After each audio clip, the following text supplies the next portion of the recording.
Blessings be upon each and every one of you.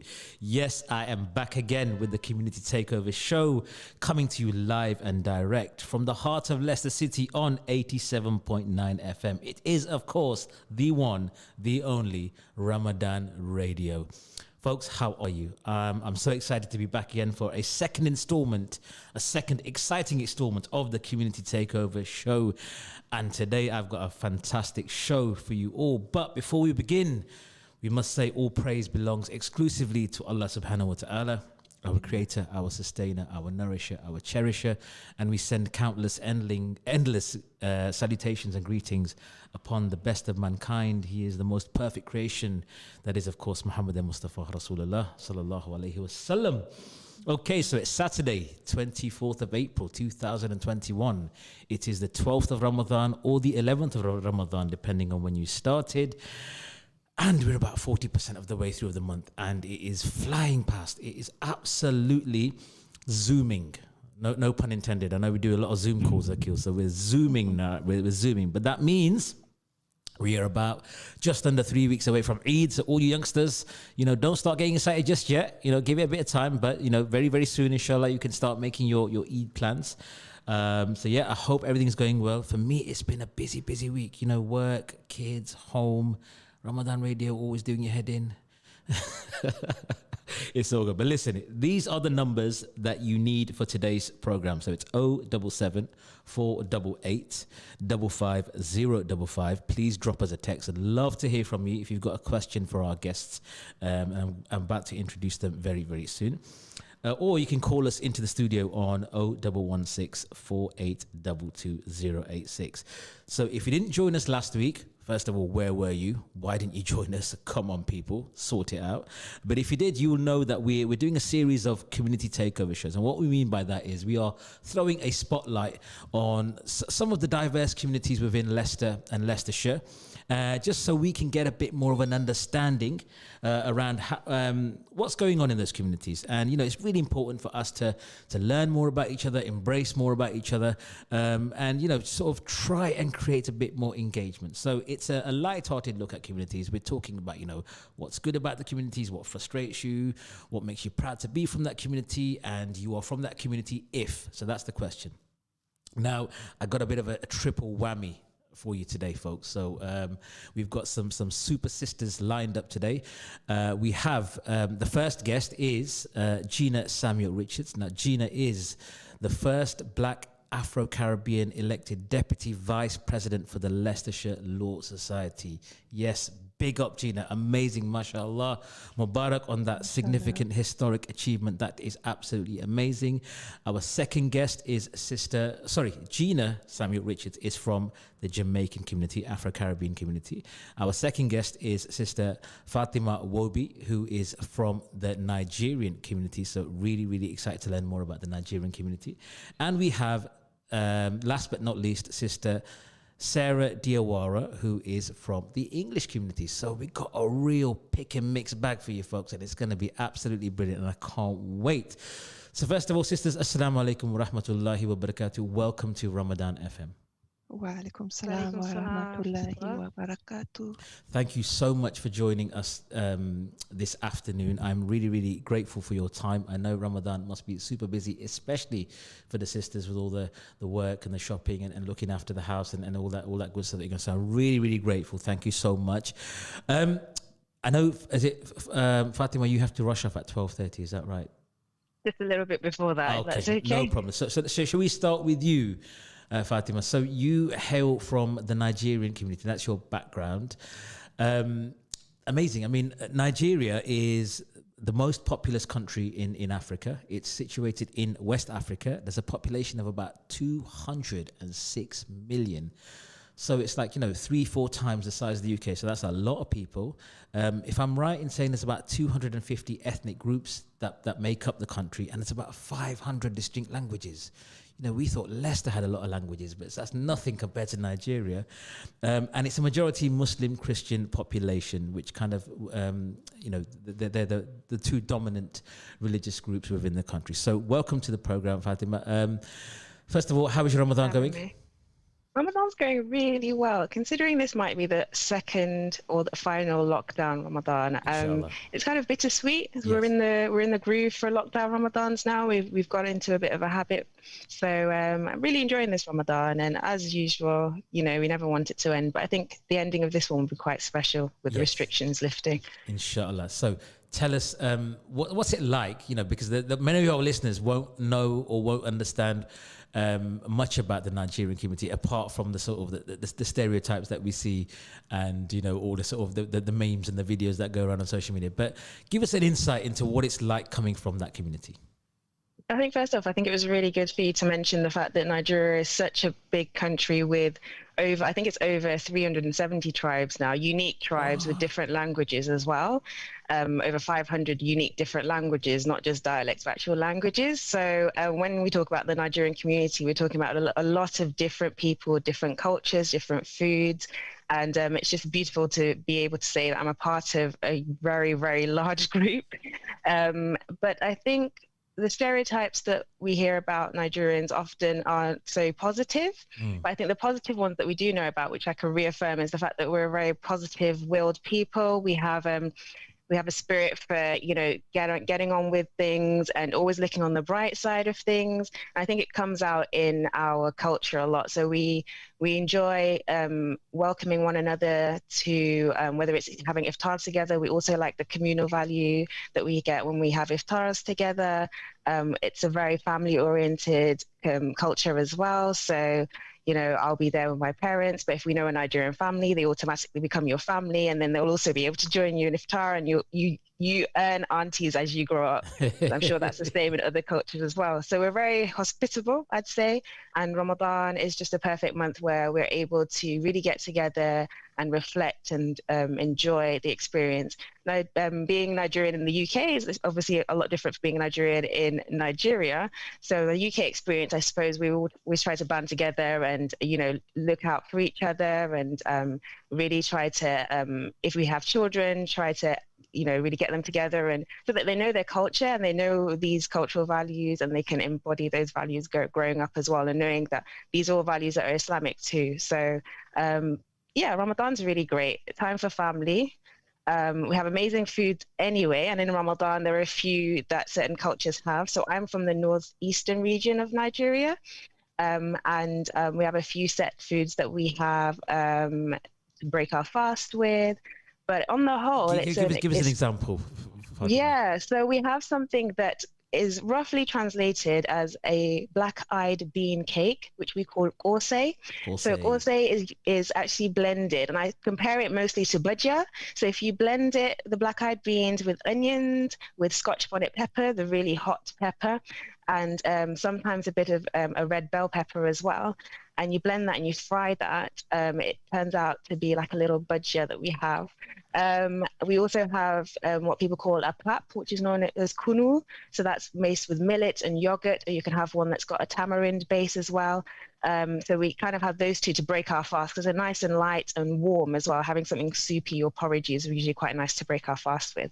Oh, I'm getting quite hungry now. Okay. Sorry, so am I. Sounds delicious. So thank you, Fatimah. Akil's got a question, but I'm not going to ask it just yet. Let's welcome Gina Samuel Richards to the program. Hi, Gina. Assalamu alaikum. Is she on mute? Don't tell me she's on mute. No, I'm not. No, can you hear me? Yes, I can hear you. Okay, great stuff. Assalamu alaikum. Walaikum salam. Welcome to the program. Thank you so much. First of all, congratulations once again on your appointment to the Leicestershire Law Society. Amazing achievement. Now, your heritage, your background is Jamaican, and I'm loving your headgear and your background on the Zoom. So very, very vibrant, very, very colourful, and exactly what we need right now because the clouds are sort of taking over the sunshine. So you've injected a bit of colour into this afternoon. So welcome to the program. Now, similar to what Fatimah just said, give us a bit of an insight into what it's like being a Jamaican. Wow.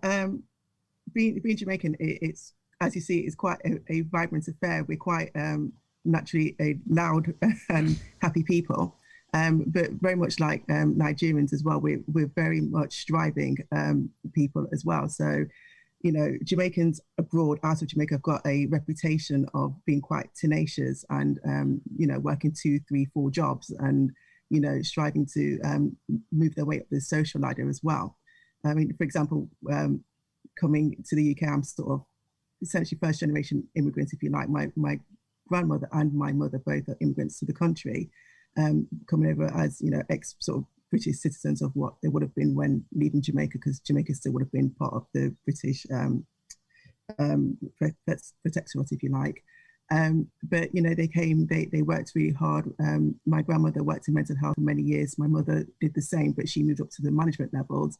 And then I've come as first generation immigrants, and I've, you know, succeeded to open my own law firm, and also trying to make waves within the law society as well. So we're very much a tenacious bunch of people, really. Absolutely, mashallah. So for those of you who don't know, Jamaica is an island in the Caribbean. It's a population of just under 3 million, majority Christian country, and it's known for its music, literature, sport, and cuisine.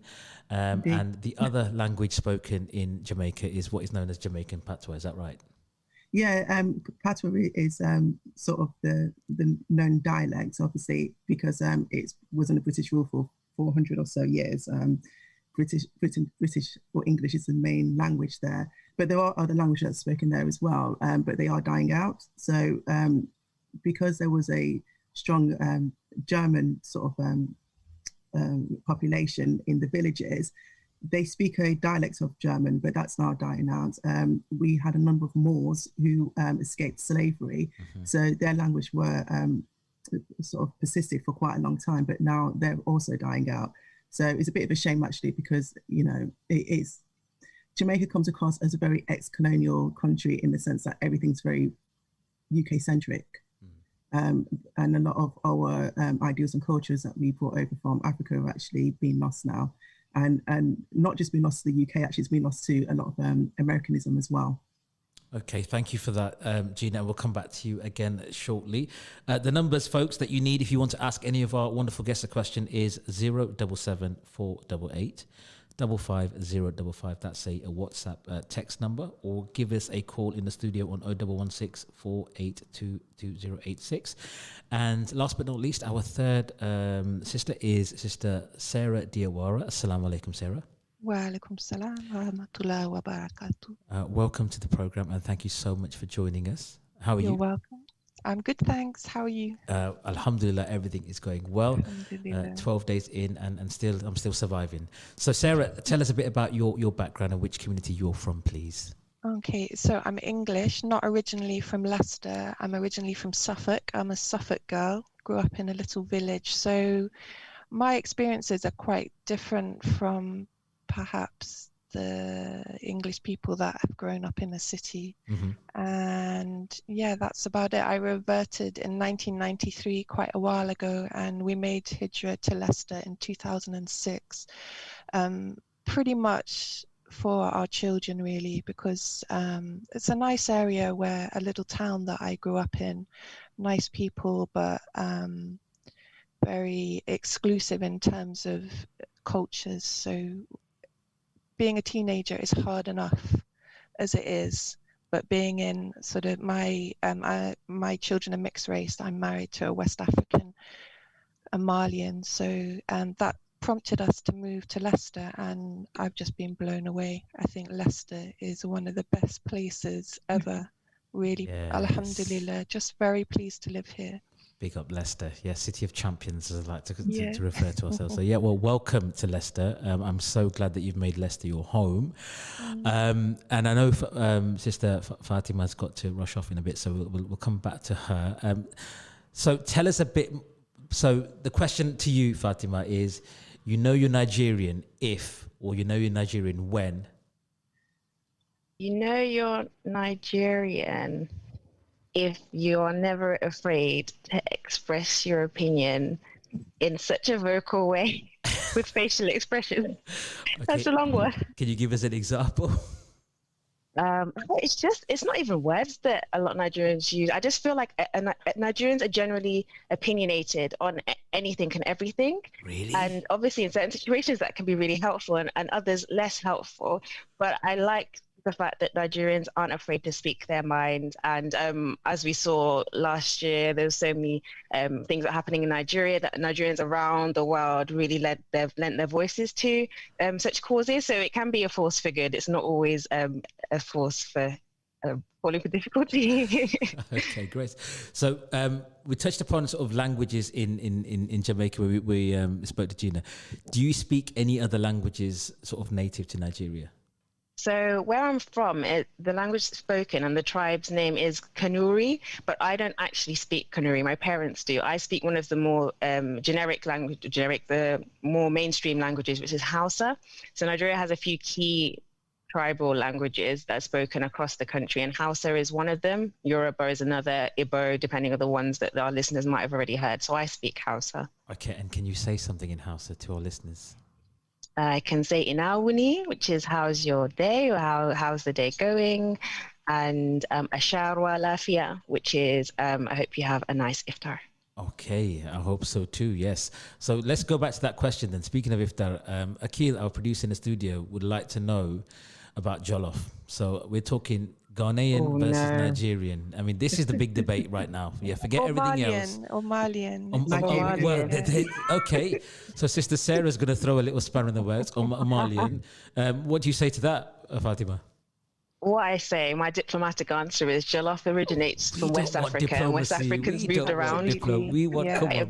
Good answer. I'm liking that. Okay. I will not digress from that statement. Okay, so a question to all three of you, and please just feel free to jump in because I want to make sure that you all have the opportunity to contribute. The best thing about being from your community, go. Kind-spirited. Kind-spirited. Gina? You know, I think community and family is everything for us. Yeah. So that level of cohesiveness and always come together. Okay, and Sister Sarah? Oh, I think Morris dancing. I think that. Oh yes, that's what it's all about here on Ramadan Radio. You never thought you'd hear about Morris. If you get a little bit excited when you see a Morris dancer, that defines it. Do you know what that reminds me of? A sketch on Goodness Gracious Me, where they used to have Bangra Man versus Morris Dancerwala. I don't know if anyone remembers that. Yeah, you've got to check that out. So Bangra Man and his arch nemesis was this guy called Morris Dancerwala, who was a Morris dancer. But that's great. Okay, that's probably the comment of the day so far by Sister Sarah. So, well, okay, and another question is, what is the one thing that frustrates you about your community? An interesting question. I think for me, it's not the communities per se; it's the stereotypes people have of my community. Okay, so and a lot of it comes from the years and years of the propaganda and mainstream media. Because obviously mainstream media chooses who the enemy is of the day, and for a long time, especially back in the 60s, 70s, and 80s, it was Black people. But instead of just being Black people, it was Jamaicans. And you could, we used to have a joke in our family that if there was anything ever happened like a mugging, you could be sure it was going to be a Rasta with a scar on his face was a perpetrator, because that's what it always was. So I think that's what bothers me more. Yeah, I think that's a really important point that you mentioned. It probably is applicable to maybe the Nigerian community as well.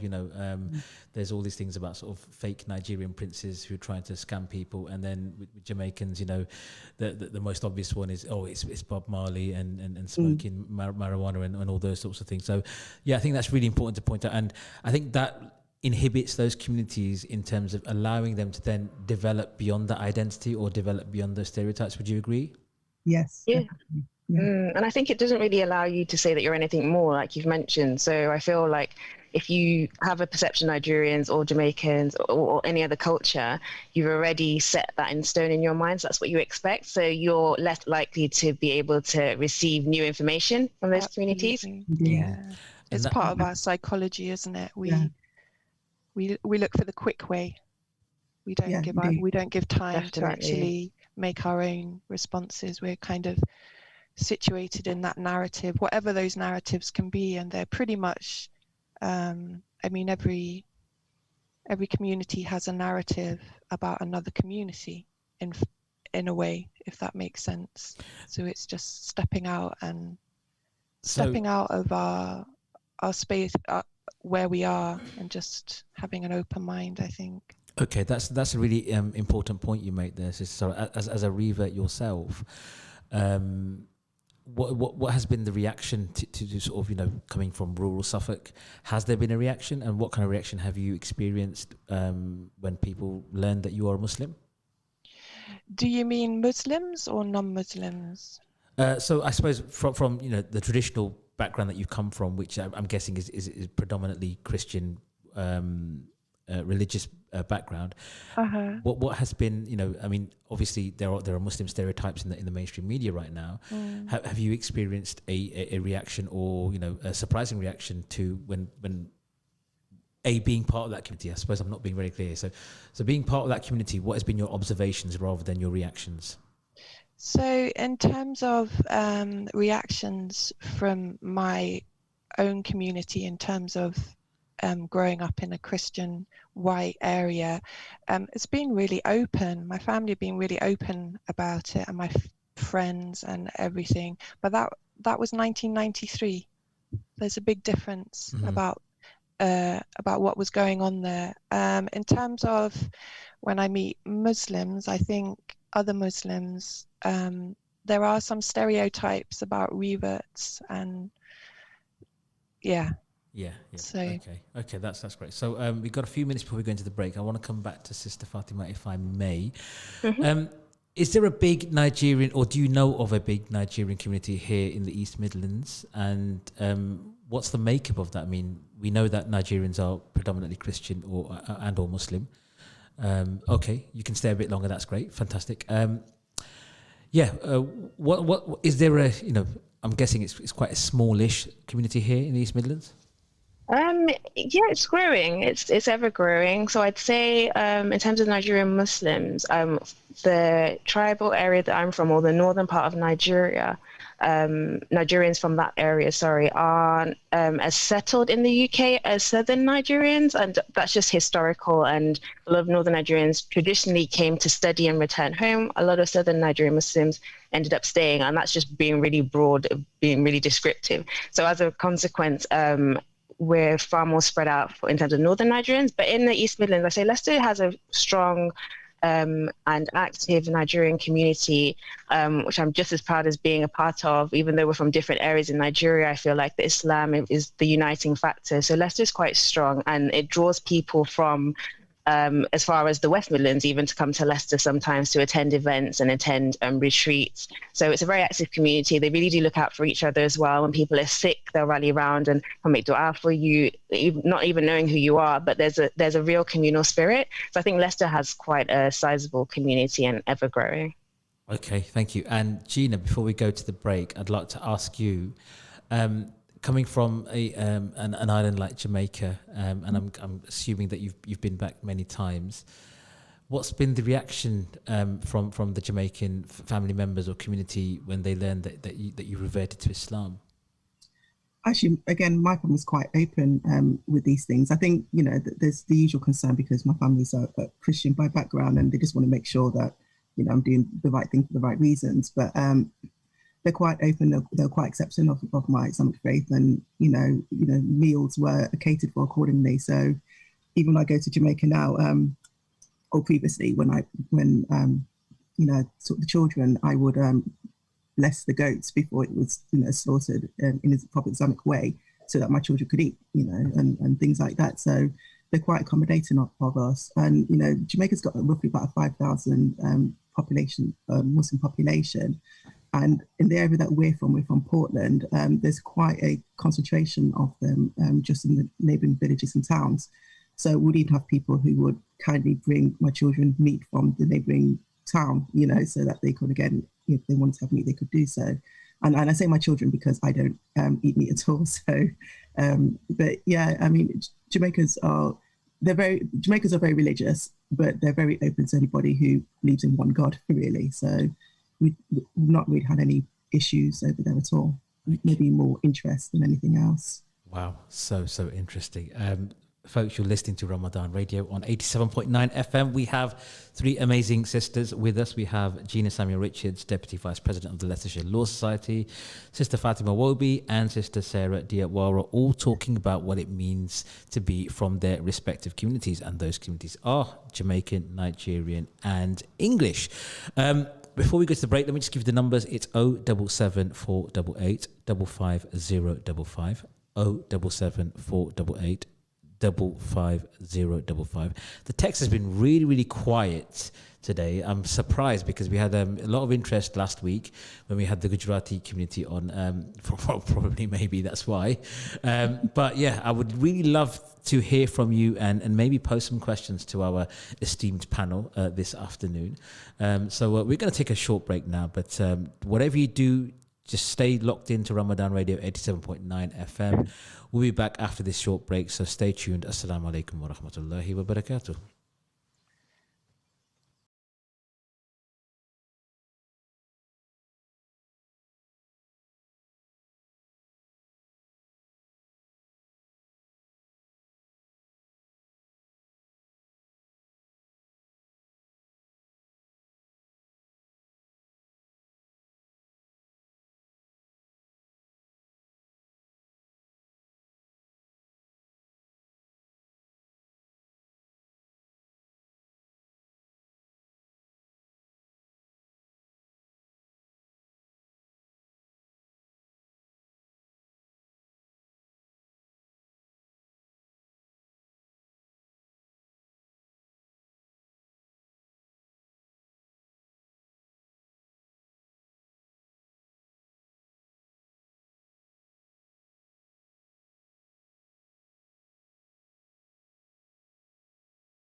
Listeners of Ramadan Radio 87.9 FM, welcome back to the Community Takeover show with me, Brother Irfan M.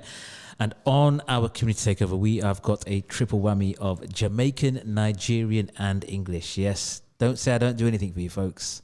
Yeah, it's only the best here.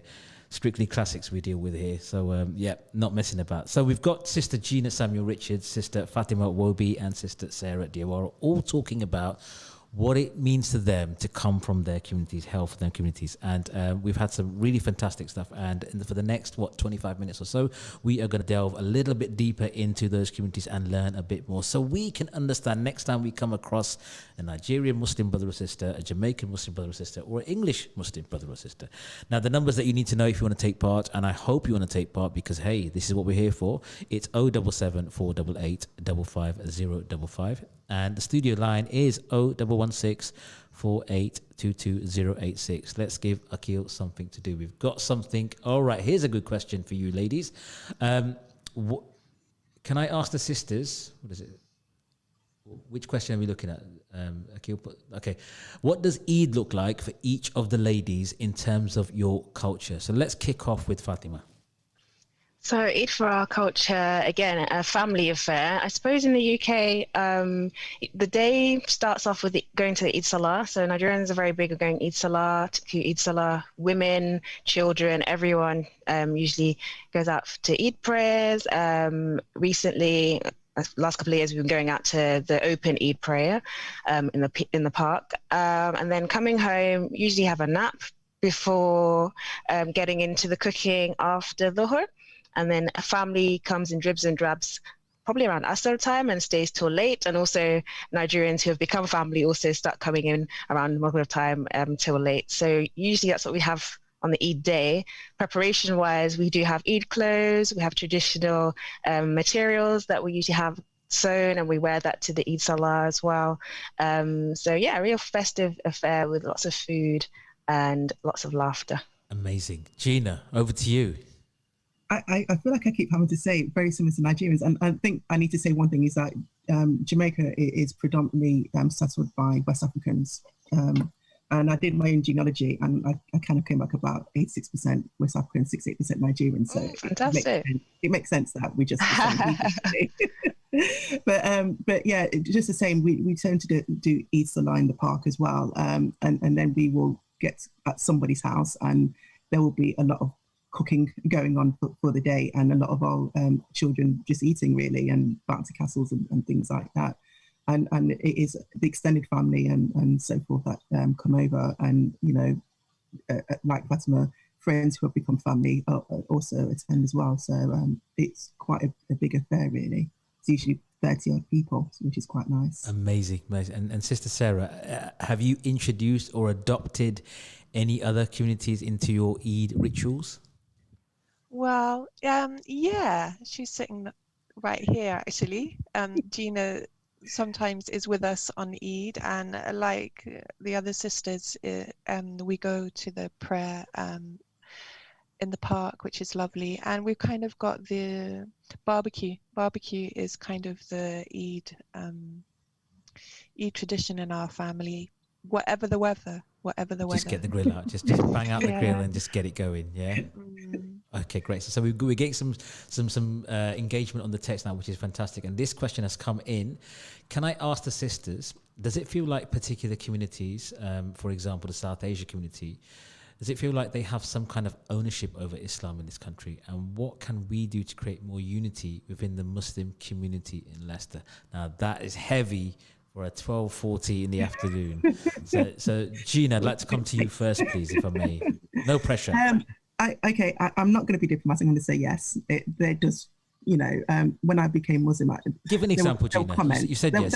Give an example. Yeah, there were comments, and I remember my cousin saying to me that a friend said to her, I find it really interesting when Black people become Muslim. And it's like, well, if you actually knew about our history, you would know that most of us, especially in the Caribbean coming over from West Africa, a good 53% plus of us that were transported over were Muslim. Yes. So it's no shock that many of us find our way back to our, ancestors' religion. and also, you know, a lot of the Moors who managed to escape slavery in the mountains in Jamaica continue to practice Islam. And, you know, some of the rebellions were actually Muslims rebelling against the slave owners. So, of course, you know, some of us would find our way back to our ancestors' religion. And I'll say, you know, going to the mosque, some mosques have definitely been a bit more comfortable than others. I've been in some mosques where I've kind of felt like I should just turn right back around and walk back out again. But you know, I think it comes down to a lack of understanding, really, and people not really socializing with people from other backgrounds. And I think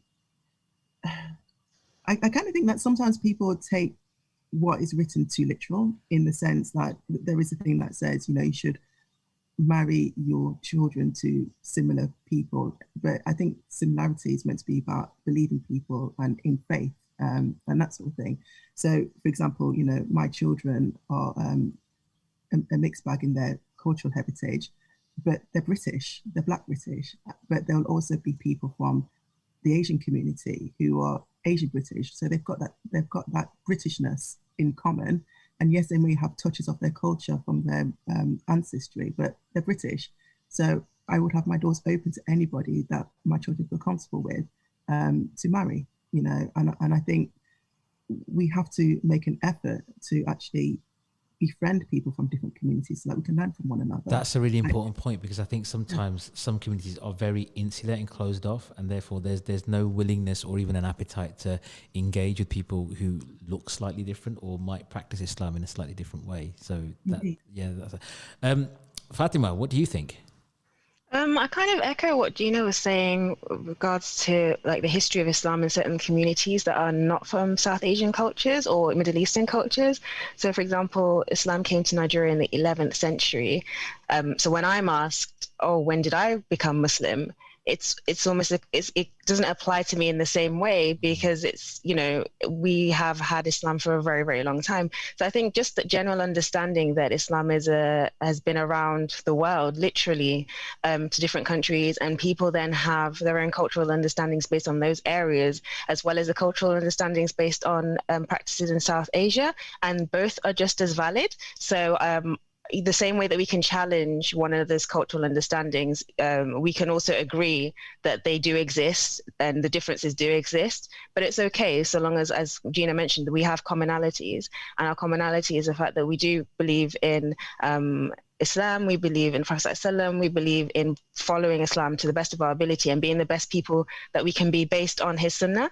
And if we have that at the back of our minds always, then we should always be open to learning about new people, treating people with respect, not being judgmental, and really following the sunnah on a day-to-day basis with cultures that are very different to our own. Amazing, fantastic. And I totally agree with that, because sometimes I get the impression that if you're not following Islam a certain way, then you're not doing it right. And if you know, it has to be, it seems to be very kind of rigid or prescribed in that respect.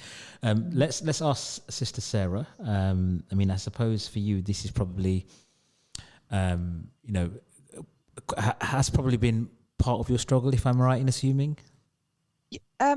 Absolutely not, actually. Okay, here we and go. You're right to assume that, because a lot of reverts that I've met after coming to Leicester have felt that perhaps, but my route was quite different. I reverted in when I was living in Paris, so my exposure to Islam was through the Moroccan tradition, the West African tradition. So in fact, it's kind of been the opposite for me in that sense. I mean, in terms of coming to Leicester, I think this idea of ownership, well, in terms of practicalities, there are a lot of Asian mosques here, but that's changed a lot. And I think as sisters, because a lot of the Asian masjids don't have women, my experience of the masjids that I've been to haven't been Asian related, even though there have been Asians there, but they've been more communal, set up. Yeah, they've been set up by the Somali community, the Arab community. So my experience isn't that at all, but I can understand how that can be, you know, that I can understand your question, and I know this is not serious, but that, you know, this is a community show, but I have to, there's no way that I cannot say, you know, about verse 13 of chapter 49 Al-Hujurat, which says, and Allah subhanahu wa ta'ala says, and have made you into various nations and tribes so that you may know one another. And I think for our children, I'm a grandmother, nearly 50, can't quite believe I'm nearly half a century old, but MashaAllah. I am so, I'm so optimistic about the situation in Leicester in terms of going back to what Gina said about this shared culture which our children have. So some of them are second, third generation cultures here. So they've grown up with this shared culture. So I really appreciate the question. Thank you. But thank in you. my experience, I haven't experienced that. Good. I think Sister Fatima has to jump off now. So Jazakumullah khairun for joining us, and have a wonderful rest of the month. Please keep us in your du'as. Speak to you soon, inshallah. Thank you for having me. Okay, pleasure. Assalamu alaikum. Yeah, so oh wow, you know, this is getting quite heavy. I think we could do like a proper 2-3 hour show. No, I'm enjoying it. I think there were some other questions, Akil. If you can just put them back on the board for me so I can ask our esteemed guests, please. Here we go. Right, so a couple of questions for you, ladies. What was the most surprising commonality between the culture you were raised in and the one you find yourself in now? So Sarah, let's start with you. The most surprising one? Yeah, so the most surprising commonality, so something perhaps you might not have expected. Oh, pancakes. There you go. They're universal. Back to food. It's pancakes, everyone. Pancakes for every single religion. Halal everywhere, yeah? That's the one. I mean, in terms of, I mean, a lot of the tenets of our religion are based in what I was brought up as a Christian. But in terms of food, I think, pancakes. Pancakes, yeah. Pancakes are for everyone. They don't discriminate. Gina, your response, please. Oh gosh. It's a bit difficult for me because, as I said, being in Jamaica, we've got a motto where we're out of only one people. So if you look at Jamaica, it's the population. Yes, it's predominantly the West African people that have settled there after colonization, but there's also a lot of Hindus, Sikhs, Christians, Chinese, and people of different backgrounds. So we kind of just adopted everybody's everything. So, wherever I go, I feel like I'm at home because, the food may have a different spice to it, but it's the same food. It's the same food, that's right. Yeah, I think it's kind of everything just sort of merged into one type of thing, and it's become just so vast. So that's great. So the second question is, you're all very strong, independent women. How does that square with the stereotype that Muslim women sometimes have, where they don't get to make decisions for themselves, particularly when they're in a relationship? It's what it is, isn't it? It's a stereotype, and it keeps that's what fuels the opponents of Islam, really, isn't it? That's what they need to tell themselves that. So, it is what it is, isn't it? But obviously, I mean, if you look back in the Islamic heritage, I mean, there's everything in that to refute that. So, Gina, would you like to add anything to that? Not really. I think Sarah's really said it all. But generally, I mean, people hold their stereotypes no matter what you do and who you are, and it's either they accept you or they don't. But you keep doing what you're doing because you do what you believe is the right thing to do. I think sometimes we can hold on to stereotypes, and actually sometimes,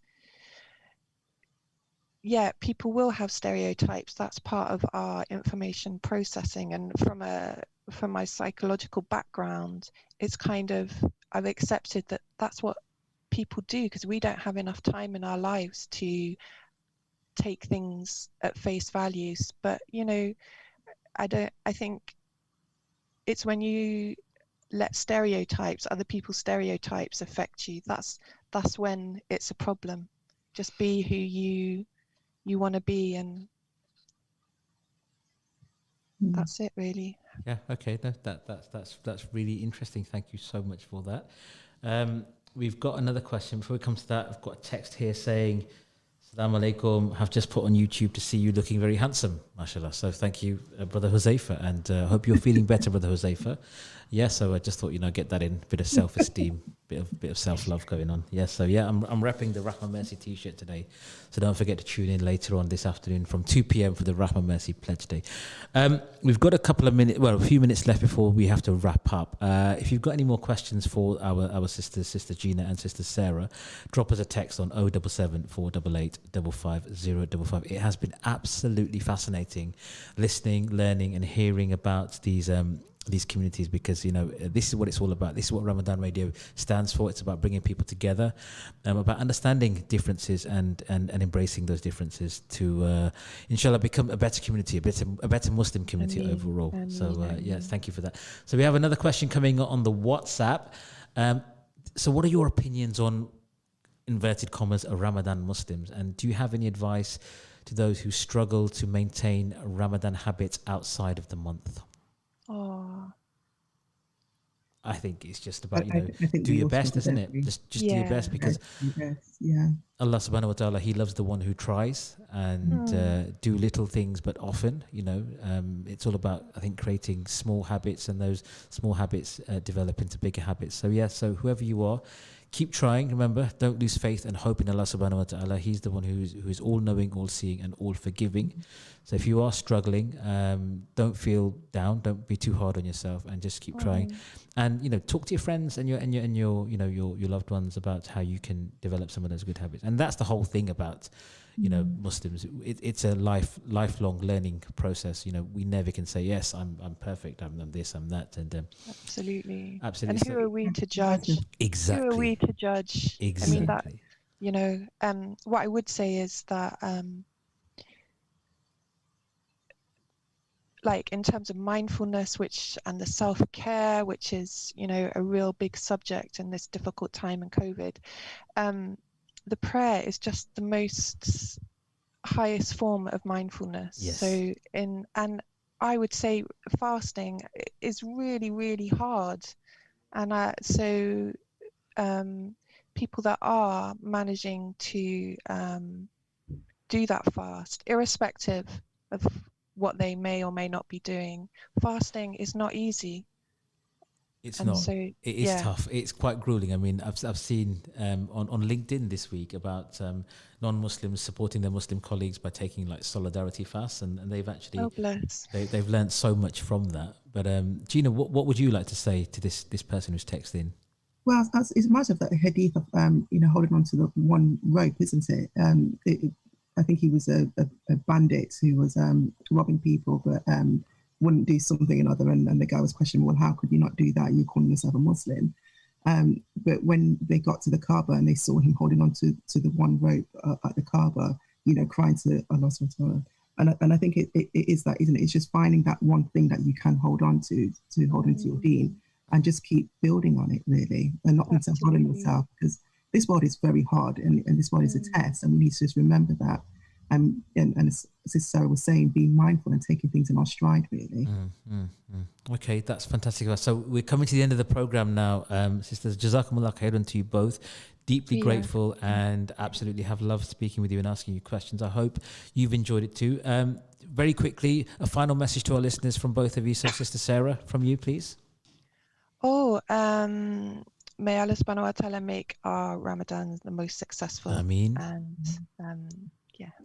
inshallah, may we get to the end of it. Inshallah. And if we do, Eid Mubarak. Eid Mubarak. And Gina, from you, please, very quickly. I'll just say, stay safe, everybody, and take care of yourselves and your loved ones. Stay safe. Thank you so much. And there we have it, folks. That is the end of this week's Community Takeover show.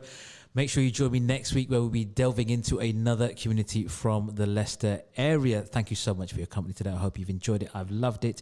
It's Ramadan Radio 87.9 FM. Coming up at 2 p.m, it is the Rahma Mercy Pledge Day. So I'm repping the Rahma Mercy t-shirt. As you can see, lovely little blue number going on. My thanks once again to our guests. Thanks to Akil and everybody here at the Ramadan Radio family. Have a blessed Saturday. Do not tune out. Just tune in. Stay locked down. Assalamu alaikum wa rahmatullahi wa barakatuh.